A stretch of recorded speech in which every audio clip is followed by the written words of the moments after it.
You type one tiny AI prompt. A few seconds later, an answer appears, as if it came from nowhere. But that answer did not come from nowhere. It came from a building. That building needed servers, cooling, backup power, transformers, and a connection to the electric grid. So here's the weird question. How can something invisible need so much electricity? AI is often described as living in the cloud. That sounds light and fluffy. But the cloud is not floating in the sky. The cloud is a giant physical machine plugged into the wall. In this video, we are going to follow one AI question backward from your screen to a data center, through the power grid, and into the economic question behind the headlines. Who builds the electricity system that AI needs? First, what is a data center? Imagine a library, a factory, and a refrigerator all combined into one very serious building. The library stores information. The factory processes requests. The refrigerator keeps the machines from overheating. Inside a data center are rows of servers. A server is a powerful computer that responds when someone opens a website, streams a video, saves a photo, or asks an AI model for help. For older internet tasks, the work can be fairly routine. Find a file, send a page, store a message. That still uses electricity, but many systems were built and optimized for it over decades. AI changes the recipe. When you ask an AI model to write, summarize, code, draw, or reason through a problem, it performs a huge number of calculations. Those calculations often run on specialized chips called GPUs. GPUs are excellent at doing many operations at the same time, which is why they became important for AI. But a GPU is not magic. It is hardware. Hardware uses electricity. When it works hard, it produces heat. If too much heat builds up, performance drops or equipment can fail. So the data center also needs cooling: fans, pumps, chillers, airflow design, and sometimes liquid cooling. That is the first key idea. AI electricity demand is not only the model, it is the whole machine around the model. And because the machine is physical, it has physical limits. You cannot download a new transformer in the same way you download a new app. You have to order equipment, build connections, test systems, and make sure the local grid can handle the load safely. Here's a useful analogy. Think of the internet like a restaurant.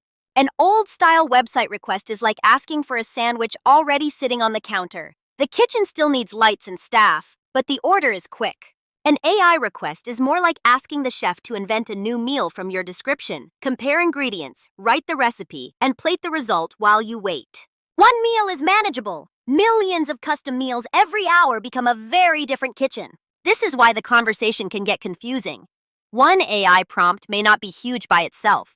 The real issue is scale. Millions of users, business automation, image generation, coding assistants, search tools, voice systems, and the training of newer models. Energy researchers estimate that data centers used around 415 terawatt-hours of electricity in 2024. That was about 1.5% of global electricity consumption. So globally, data centers were still a small slice of the entire electricity pie. But the slice is growing fast. In a base case forecast, data center electricity use could reach around 945 terawatt-hours by 2030, a bit under 3% of global electricity consumption. That is the important twist. Small share globally, big pressure locally. A data center is not spread evenly across the world like a thin layer of butter. It lands in specific places: a county, a city, an industrial zone, a region with fiber connections, land, tax incentives, water access, and electricity.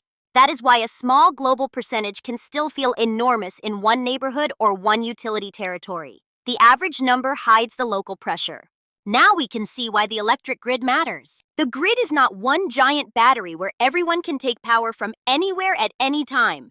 It is a network of power plants, transmission lines, substations, transformers, distribution wires, control systems, and operators trying to keep supply and demand balanced every second. Suppose a city has enough parking spaces overall. That does not mean every block can handle a stadium event at 8 p.m. The total number matters, but location and timing matter too. Data centers can create a similar problem for electricity. A region may have enough power in theory, but a specific substation may not be ready for a giant new customer. A transmission line may need an upgrade. Transformers may be in short supply. New generation may take years to connect.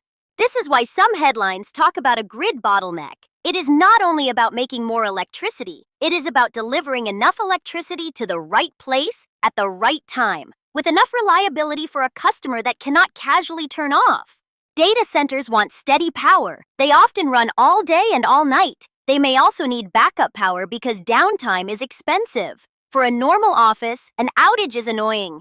For a data center, an outage can interrupt services used by millions of people or businesses. Forecasts now show why utilities are paying attention. Global electricity demand is expected to grow faster through the end of this decade than it did in the previous decade. In the United States, one forecast expects electricity use to rise in 2026 and again in 2027, driven largely by large computing facilities, including data centers. So who pays for the upgrades? This is where AI becomes an economic story. If a data center needs a new power line, a substation expansion, or extra generation capacity, someone has to finance it.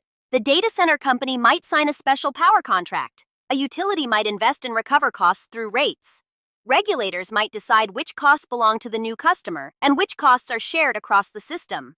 There is no single answer for every place. Electricity markets are local, regulated, and full of rules that vary by region. But the economic question is clear. If one very large customer arrives and asks for power equal to a small town, should that customer pay most of the grid upgrade? Should all customers share the cost because the grid becomes stronger for everyone? Or should the cost be split in a way that encourages investment without pushing unfair expenses onto households? That question is not anti-AI. It is the same question societies ask whenever a new industry needs public infrastructure. Railroads needed land and steel. Factories needed roads and ports. Electric cars need charging networks. AI data centers need electricity and grid capacity. The funny part is that the most futuristic industry in the world depends on some very old-fashioned things: wires, transformers, cooling water, permits, construction crews, and time. Now, a balanced view matters. AI is not only an electricity consumer. AI may also help improve energy forecasting, manage power grids, design better materials, optimize buildings, and make some businesses more productive. If AI helps companies do more work with fewer resources, that could have real economic value. At the same time, productivity benefits do not erase the physical demand. A smarter tool can still need more power, especially when everyone starts using it at once. So the real debate is not AI good or AI bad. The better question is, how do we build the electricity system fast enough, fairly enough, and cleanly enough for the new demand? Efficiency will matter. Better chips, smarter cooling, improved software, and better scheduling can reduce waste. Location will matter too. A data center built where the grid has room is different from one built where the grid is already crowded. Policy and pricing will matter. If electricity prices reflect real costs, companies get a signal to build where power is available and to pay for upgrades they require. If pricing is badly designed, costs can land in places people did not expect. So when you hear that AI needs electricity, remember the chain. A prompt becomes calculations. Calculations become heat. Heat requires cooling. Cooling and chips require power. Power requires grid capacity. Grid capacity requires investment. And investment raises the economic question of who pays, who benefits, and how fast the system can adapt. The cloud is not weightless, it plugs into the wall. If that made the electricity behind AI feel a little clearer, subscribe for more friendly economics explanations. Thanks for watching!